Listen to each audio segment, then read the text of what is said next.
Hello everyone, welcome to Anime No Mi, and thank you for joining us for another One Piece video. The Yami Yami no Mi is the most mysterious fruit ever demonstrated in One Piece, and it has many hidden powers that may not have even been revealed yet. And it's also a very peculiar fruit because it lacks some of the Logia's very telltale characteristics. It has been said by Teach that this is the most powerful Logia fruit that exists because besides possessing the power to manipulate darkness, it possesses techniques that no other devil fruit possesses, and it is these techniques that make the fruit invincible. So in today's video, we're going to talk about the techniques that the Yami Yami no Mi possesses, how powerful this Logia could be, and about the hidden technique that this fruit possesses that might be able to absorb the sun. But before diving into that darkness, if you're new to the channel, we'd be absolutely honored if you consider leaving us a like or even subscribing with a comment letting us know what you thought of the video. It really helps us out and motivates us to make more content. And if you'd like to help out the channel in a bigger way, consider sharing the video or the channel with a friend. Without further ado, let's get into the video. The Yami Yami no Mi, also known as the Darkness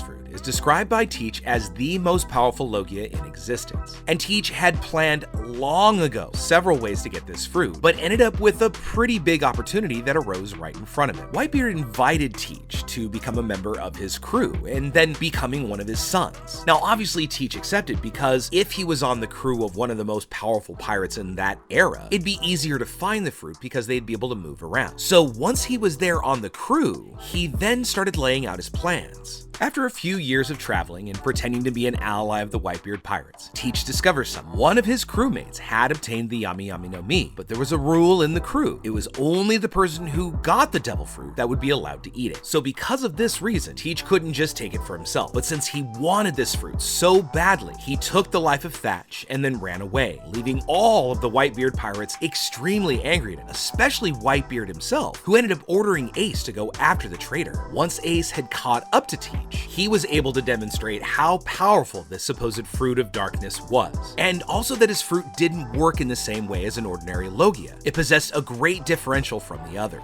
Blackbeard's fruit allowed him to spread darkness over a large area, just like other Logia fruit, but the darkness itself had no effect on his enemies other than Logia of fire and ice, lava and snow, among other elements. Of course, covering an area with darkness was just one of the first stages of his real power. Once Teach covered a place or a person with this darkness, he could then send that living being or object into another dimension that he considered a dark dimension, in which only Teach had control over. No one could enter or leave. Only Teach has control over this dimension, which allows him to decide who will enter, leave, and what will happen to the person inside this dimension of darkness. Now at this point, we don't know if Teach is able to keep the person trapped as long as he wants or if there's a limit, but it is shown that he's able to send many things into this dimension, kind of swallowing up buildings and other materials. In fact, during his fight with Ace, we saw him eat up several buildings, and it didn't really seem that it kind of caused him any pain or suffered any disadvantage, because he could move freely. It's like this mass just wasn't even attached to him. At this point, there may even be the possibility that Teach himself could somehow go into this shadow dimension, because it seems that at least the objects and the people that go in there don't suffer any consequences while they're in that dimension. Aside from absorbing objects, Teach is also able to throw objects that he's absorbed back into the current dimension as a projectile. But the people who are sucked up into this dimension are really at Teach's mercy, and he can kind of pretty much seem to do anything to them, like torture them or even hurt them inside this dimension. We don't know if he could take the lives of people that are in this dimension or use the dimension to take their lives because we haven't seen it yet. But it could be possible that while he's in there, they're hurt because we have seen him bring people back that are totally hurt and in shock from having been into that dimension. The Yami Yami no Mi also seems to have some kind of ability to attract objects, because as it spreads its darkness over something, it can instantly be teleported into the user's hand. Teach demonstrated this ability during his fight with Ace, where even from a distance, he managed to make his shadows reach Ace and pull him directly to his hand, without Ace really having time to react to this attack. It's also not known if this attraction kind of works with objects or everything, because we've only seen it really used with humans and,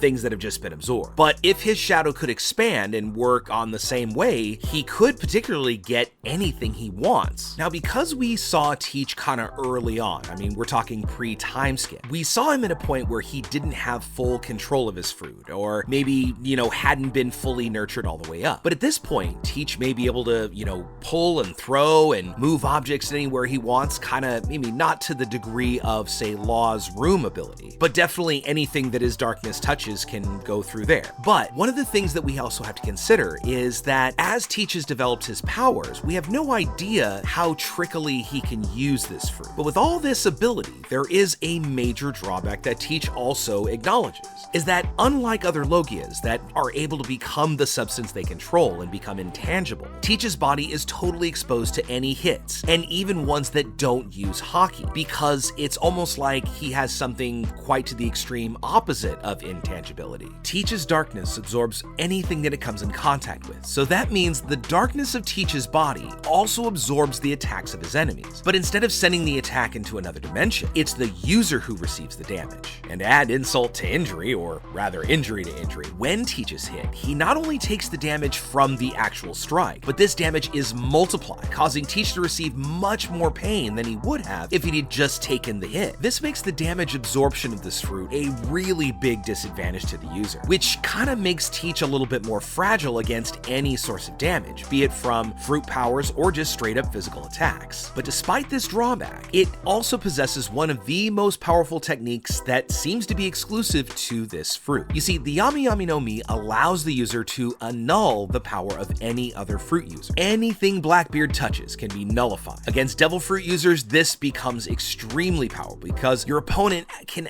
do absolutely nothing against it. And what's worse, this power is absolute. There is no way that you can escape from this technique once you are touched. And Teach has demonstrated that he can nullify any opponent with this ability. During Blackbeard's fight against Ace, he was easily able to nullify the power of his Flame fruit just when he touched Ace. And even Ace started to feel unable to defeat him because of this secret technique that he had just revealed. Teach even showed that he was able to nullify the power of the fruit of the Sun God, a fruit considered kind of legendary by the Gorosei, because just by touching Luffy during the Battle of Marineford, he was able to nullify the rubber body of him, causing Luffy to fall directly to the ground and suffer all the damage of the impact in which his rubber body was supposed to cushion the fall. I mean, this is one of those things that Luffy does, is he's kind of bouncy, but with Teach's effect, he hit the ground just like he would have been flesh and bone as he was. Even onlookers and other Marines were extremely surprised by this incredible power of Teach, because he's able to cancel and absorb anything. And if he was even able to absorb the very sun that Ace made during their fight, who knows what else he can do with it now. So this darkness of his would be like the perfect defense, absorbing and nullifying anything it touches, but its user is completely vulnerable to attack. There have been several theories out there in the community that have thought about what may be the weakness of this power, and one of them is based on sunlight. And it's said that this fruit that has the power of darkness, its natural environment would therefore be kind of used during the night. But if it was daytime and the environment were totally illuminated, the power of this darkness fruit might be weakened.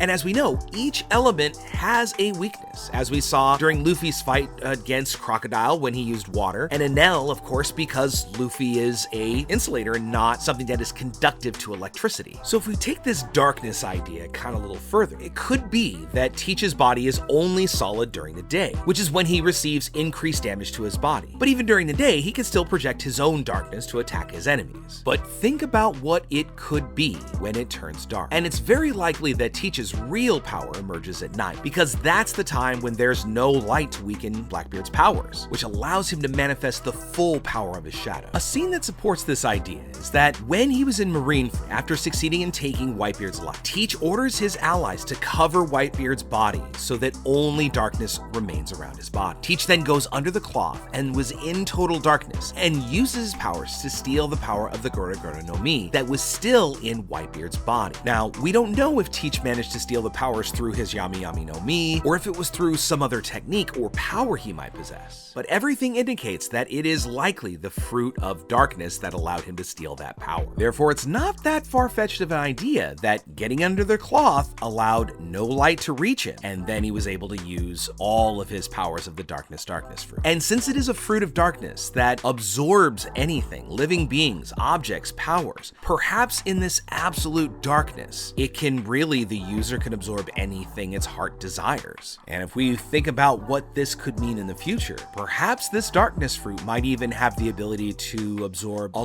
large light source that the user makes, allowing their shadow to overlap the light, just like Teach managed to do with Ace's sun. So nearing the end of our story, this may be the fruit that can match the power of the Sun God fruit, being able to nullify Luffy's power now that he has his awakening. Now, while Luffy represents represents hope through his light. Teach represents hopelessness through his darkness. Teach has a great power in his hands that may, in fact, be another legendary fruit, just like Luffy's, because not even the Gorosei seem to know the real potential of this fruit. The only one who really knows what this fruit is capable of is Teach, who has literally spent his entire life in search of obtaining this power, capable of absorbing anything he desires, becoming someone invincible. But for now, we'd love to know what you think about this. Do you think that basically Teach's fruit is some kind of mythical fruit or something that is a match to Luffy's? And also, why do you think he had to cover, himself when he was stealing Whitebeard's power? Was it because in the darkness he can do anything he wants, or was it something else at work? Let us know what you think in the comments below. So friends, as we wrap things up, I want to thank you so much for watching the video all the way up to the very end. Be sure to comment on any themes or ideas that you'd like to see in future videos. And also, since you made it this far, give us a like or hit that red subscribe button before you head out to take on the rest of your day. I hope to see you all in our next video, and let's keep sailing this giant sea together. Take care.